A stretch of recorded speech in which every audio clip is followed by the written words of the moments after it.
வணக்கம் நண்பர்களே, தெய்வீக தரிசனத்தில் உங்களை சந்திப்பது நான் உங்கள் சசி. சுழரும் சிவலிங்கத்தின் அதிசய சிவன் கோயில் எங்கே உள்ளது உங்களுக்கு தெரியுமா? இந்த சுழரும் சிவலிங்கம் ஓவியம் மூலமாக உருவாக்கப்பட்டது. இந்த ஓவியம் மதுரை மீனாட்சி அம்மன் கோவிலில் அமைந்துள்ளது. சிவபெருமான் மீது பக்தி கொண்டதால் சிவபெருமானை காண கைலாயம் நோக்கி சென்றார் ஔவையார். நீண்ட தூரம் நடந்து வந்ததால் களைப்பின் ஒரு மரத்தின் நிழலில் சிவன் இருக்கும் திசையை நோக்கி கால் நீட்டி அமர்ந்தார். கண்ட பார்வதி தேவிக்கு கடும் கோபம் வந்தது. ஔவையாரிடம் வந்து, ஔவையே, நீங்கள் செய்வது சரியா? உலகத்தை காக்கும் எம்பெருமான் சிவன் இருக்கும் திசையை நோக்கி நீங்கள் கால் நீட்டி அமர்வது சரியா என்று கேட்டார். இதை கண்ட ஔவையார் சிரித்தார். தாயே, என்ன சொல்கிறீர்கள்? சிவன் இல்லாத இடம் உண்டா? அப்படி ஒரு இடம் எனக்கு தெரியவில்லை. உங்களுக்கு தெரிந்தால் நீங்களே சொல்லுங்கள் என்று கேட்டார். இதை கேட்ட பார்வதி தேவி திகைத்து போனார். சிவபெருமான் இல்லாத இடம் எங்கும் இல்லை.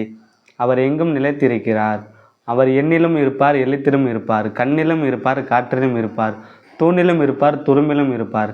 நம் கண்களில் தெரியாத அணுவிலும் அணுவாக மிக சிறிய பொருளிலும் கூட அவர் இருப்பார் என்ற உண்மை பார்வதி தேவி மனம் உருகியது. மீனாட்சி அம்மன் கோயிலுக்கு செல்லும் பக்தர்கள் இந்த சுழரும் சிவலிங்கத்தை தரிசித்து வர வேண்டும். இந்த சுழரும் சிவலிங்கம் நம்ம எந்த திசையில் நின்று பார்த்தாலும் அந்த திசையில் நம்மளை பார்ப்பது போல் காட்சி தருவார். இது போன்ற தெய்வீக சம்பந்தப்பட்ட வீடியோகளை தெரிந்து கொள்ள நம்ம வீடியோவை சப்ஸ்கிரைப் பண்ணுங்கள்.